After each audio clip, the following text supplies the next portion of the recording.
Dietary Lifestyle Transformation. I hope you had a wonderful Memorial Day Monday and you're able to catch up this week with us. We're on week 8 and we are going to talk about eating intentionally. So let's dive in.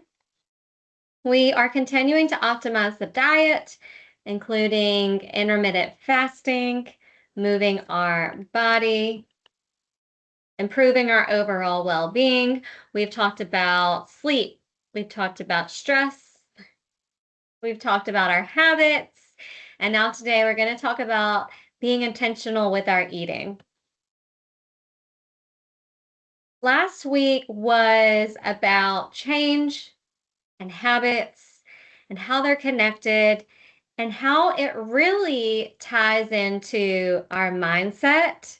And we're going to continue with our mindset today, more towards emotional eating. But like I said last week, our mindset plays a really big part in whether we are successful or not. Okay. On the change arc, we talked about having the idea of change and what that looks like for you, and then how it starts to move over into this shift in our mind from being difficult and costly and weird to hopefully more doable, seeing the rewards from it, and finding your normal with a new lifestyle that is ultimately going to bring about the change that you are looking for. But the new behaviors really have to be implemented in our mind before we do them with our body. So we talked about increasing our understanding, which is what we've been doing the last 8 weeks. We talked about knowing our priorities. Everyone is going to have different priorities and what they feel is most important to them. And that is so important to know what is important to you, because you are the driver of the change. Your mind is going to tell you whether it is a good idea to make this change and whether it is a good idea to stick with it. So you really need to tap into what's important to me. And that is the last thing we talked about last week, was always going back to your motivator and knowing, why am I doing this? What is the ultimate goal for me? And typically it's not the number on the scale. It is something more tangible, like, I just want to be able to move and feel better. I just want to be able to play with my kids and my grandkids without my body hurting. I just want to grow old more healthfully. I want to get off medications. I want to run a mile. I want to eat foods that are good for my body, that I know are good for me. There's a lot of different reasons that we could find in our motivator and the thing that actually pushes us. So I want you to dig deep on that one and know really what is most important to you, and then set up those priorities. What can you get done that's going to lead you towards your ultimate goal? And is it walking on a daily basis? Is it trading out the chips for some carrots? Is it getting 1 extra hour of sleep at night? Is it finding ways to control your stress levels? We have a lot of different tools in the box that we can pull out and use. So know that they may not all happen at once, but the goal is to figure out what is most important to you and then prioritize that. Take control by making a list of what's most important to you, what can you realistically get done, and then build from there. All right, so we talked about habits and the habit loop. We talked about how there is always a cue that kicks our brain into this automatic mode of doing something. And a lot of times we don't even think about it. That's why it's so important to hone into what habits are getting in my way or holding me back, or what habits do I need to implement because typically there needs to be a cue to make that habit go into the loop where a routine, a response happens from the cue. So there's a physical, mental, or emotional response that is going to be triggered by the cue. And then there's going to be a reward, hopefully, where your brain is telling you this is worth repeating. A lot of times it's very difficult to cut out a habit entirely.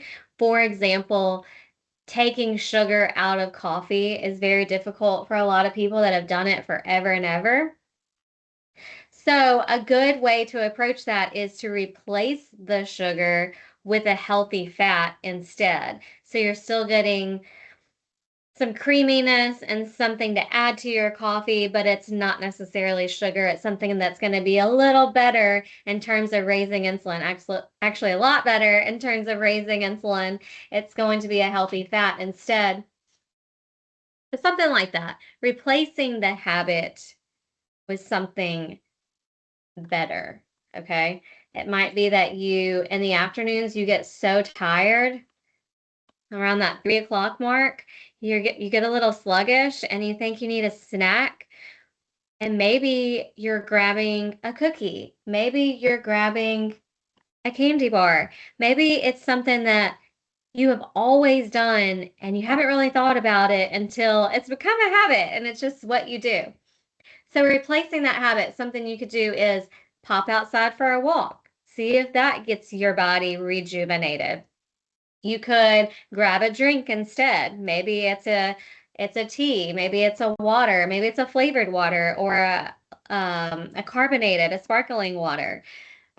Try replacing the habit before you kick it altogether because the cue is going to come. And so it's all about replacing that routine versus trying to cut the routine out altogether. Okay. So if you had any trouble with your habits this past week, just keep in mind that it's easier to refine a replacement than to drop the habit altogether. All right, let's talk about emotional eating. We have 3 different types of emotional eating, and those include intentional, homeostatic, and hedonic eating. Let's talk about the differences in these three. Homeostatic eating is when the body is telling you what it needs to sustain itself.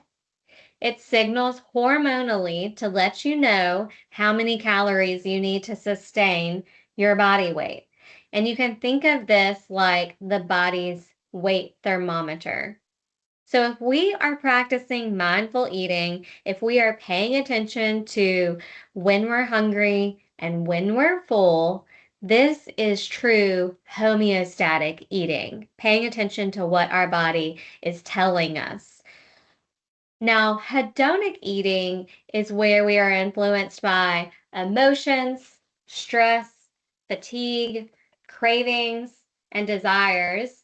We don't choose to eat, but we're eating because it brings us some type of pleasure and it helps us unwind.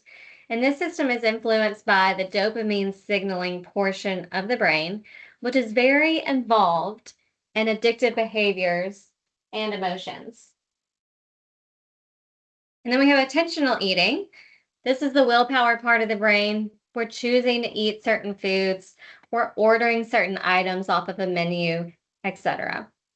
So we really want to combine homeostatic eating, that's our mindful eating, with our intentional eating, our willpower part of the brain. So paying attention to when we're hungry, that's homeostatic eating, and being intentional with the types of foods that we're choosing. So when we're in a fasting mindset, we can think of fasting in a lot of different ways.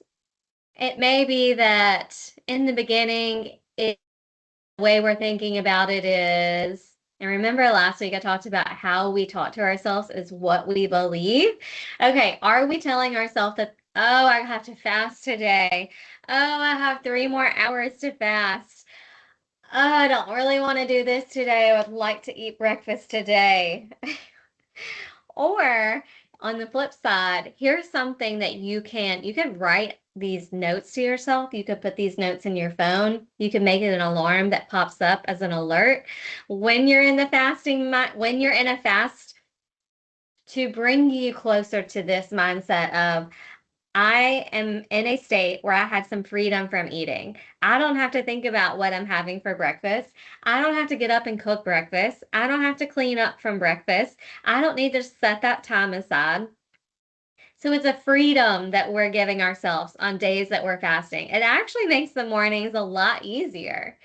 All right. And then there is the healing part of the body that is happening when we're in a fast. So remember back to autophagy and the cellular turnover, and the body is repairing itself when we're in a fast. So we are in a healing process. And when you get a little bit hungry during a fast, you can say, ooh, my body is healing itself.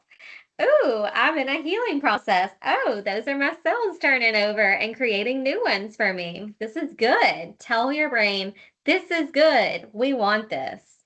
And then reduction in cravings will happen the more that we fast. So the more that we practice this fasting muscle, the more we are going to reduce those cravings that have this type of control over our lifestyle. I know we all have felt this at some point, like, I just have to have a cookie. I just have to have a bag of chips or whatever it is. So fasting brings more control over the lifestyle. It reduces our cravings. It heals our body. It gives us more time away from the need to eat. Now, when we're in a feasting mindset, we're either fasting or we're feasting. Those are our two places during the day. We're either eating or we're not. So when we're eating, we want to think of it like this. And this is really where intentional eating comes into play. We want to think about, all right, what are some foods that are going to nourish my body? What are some things that are going to keep my insulin low so that I can keep my fat storage down low without turning it on too much? What are some foods that are going to satisfy me? So it's very, very important to not only find foods that are good for us, but find foods that we like. We have to like what we're eating. We all love to eat. So making sure that it's satisfying to you, and finding that balance between trying out foods that are nourishing to you. They might be new to you. Also finding things that are going to satisfy you, and then building on your choices. So when you find things you like, maybe adding them to a list on your phone. Okay, I loved this. I could eat this every week. Like this could be a dinner every week or a lunch every week. I love that. And it doesn't have to be a long list. I keep a list of about 3 to 4 things that I really like, and in a month, I'll just rotate through those things. So maybe for a week at lunch, I eat X, and for the next week of lunch, I might eat that same thing if I really liked it, and then the next week I might swap it to something else. So I may only be eating 2 different kinds of lunches in a whole month. It doesn't have to have a lot of variety as long as you like it. All right, and with our emotional mindset, so this is going to be involved whether we're fasting or feasting, but this is the part that can really trigger a lot of people is when we have these emotions going on and they're tied to food. So the first step in emotional eating is a recognizing that it is an emotion that is causing you to want to eat. It's not necessarily hunger, but it is an emotion. And it could be any kind of emotion. It could be happiness. Maybe someone walked into the office with donuts and everyone lights up and they're like, "Oh, this is so great." Or you're celebrating someone in the office or it's someone's birthday and you're like you just you don't even think about it. You're like, "Oh yeah, I'm celebrating." And then you go have donuts. Or it could be, I'm stressed and I need something to calm me down, which is a very true thing that happens to a lot of people. It's a very biological thing that happens to us is that when we chew up food, it actually calms our brain down. So that's why we do it. It could be boredom. It could be, you know what? I'm in my house alone or not alone, doesn't matter. I'm in my house and I'm standing in the pantry and I see something that I want. I'm bored. Recognize whether it's actually hunger or if it's an emotion taken over. And then recognize the need. What do I need? Am I actually hungry or do I need to grab a drink? Or maybe I just need a little social time. It's someone's birthday. It's okay if I don't eat the donuts. I can go socialize and fill my cup that way. Or if I'm bored, maybe there's some stuff around the house I need to do. Maybe I can go out for a walk. Maybe I can find something to fill my boredom. Um, Keep some options available, things that work for you. If you're in the office and you know that being social and being around people that are eating donuts or whatever it is not going to happen for you, maybe we talked about this with habits. Maybe you keep something in your desk drawer that you can use instead. Maybe it's like a handful of nuts or a piece of fruit and nuts. Maybe it's like something that you can have that kind of like satisfies that craving that starts to come up when you see, when you hear, all the emotions are coming in around food, something that will settle that food noise for you. And then choose mindfully. Speaking of options, I like to keep a list of things that I have to do. And if I ever get bored, which is rare with a 2-year-old and a 4-year-old. But if I do get bored, I have the to-do list to go to. And I'm like, oh yeah, I need to knock this stuff out. So if you can kind of refocus your mind, then you can choose more mindfully and a lot of times get those emotions to calm down. All right, let's talk about your daily dose. These are hormones in the body that we can work on increasing. Dopamine is the reward chemical. Oxytocin is the love chemical. Serotonin is a mood stabilizer, and endorphins are the painkiller. So they enable different types of feelings in the body, and we can increase these hormones by focusing on certain practices, whether it be food or just things that we do. So let's talk about this. A lot of these, if you're low in one of them, it could be like a combination of them. It could just be one, but it could be a combination. So in my mind, I would be focusing on picking something from each category that kind of hits all four of them. But if you are having these types of feelings, it could be that you're low in certain hormones. So, procrastination, mood swings, unable to focus, anxiousness, low energy, fatigue, lack of motivation, low self esteem, feeling hopeless. And a lot of those are very similar when you move over to oxytocin. Stress low oxytocin can cause stress, disconnection of relationships, serotonin, mood swings, social phobia, insomnia, low self esteem. Endorphins can cause depression, aches and pains, insomnia, anxiety, impulsive behavior. So, ways to increase these, and you'll have these slides to review. But small daily tasks, so just having a to-do list and marking it off, moving your body, which is pretty much in most of these is moving your body. Being creative, writing, crafting, baking, eating food, doing self-care activities. Oxytocin, playing with your pet's a good one, holding hands with someone, hugging someone, giving or receiving compliments. Serotonin can be achieved by getting some sun, meditation, just going outside, a massage, a cold shower, again, with moving your body. And then endorphins come from laughing, watching a movie or a comedy, moving your body again. So moving your body covers 3 out of the 4 of these. Dark chocolate is a good one, essential oils, crying, eating spicy foods, and stretching. All right.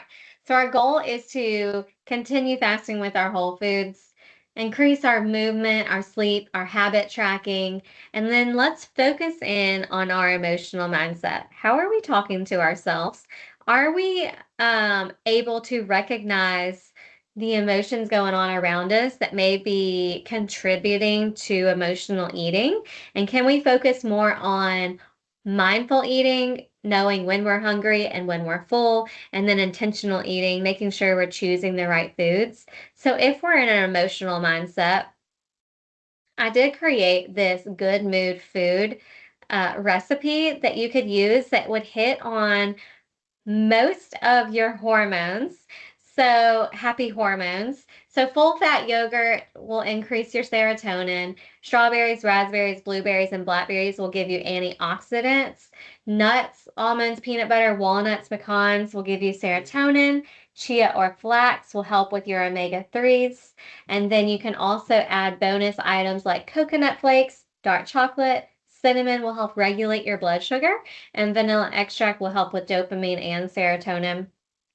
So if you're moving a little bit and maybe you get this little treat in to boost your mood, we can hit all those happy hormones and then really focus in on, all right, we're good. We're controlling the emotions, we're staying happy, and we can remain on track with our motivator, what we're really trying to achieve without letting these emotions take us over.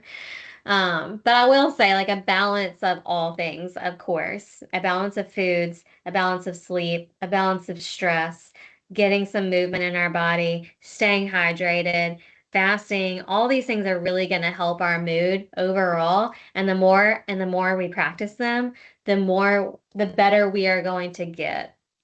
Okay. All right, that's all I have for this week. So again, happy Memorial Day week to you all, and I will see you next Monday. That date will be, let's see, I think we'll be in June. Yeah, I'll see you Monday, June 1st. Bye, everyone.